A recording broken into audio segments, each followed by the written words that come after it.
كثير من الأشخاص بيتناولوا ليت نايت سناكس، يعني من بعد ما يتعشوا رح يرجعوا يتناولوا سناكس، وهذا الشيء رح يسبب لهم زيادة الوزن.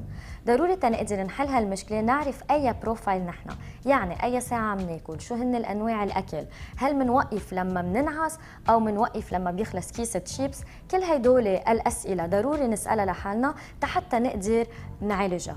واهم شيء ما نجوع حالنا خلال النهار، لانه اخر الليل رح ينرجع نجوع ورح نضطر ناكل كميه اكل كثير كبيره.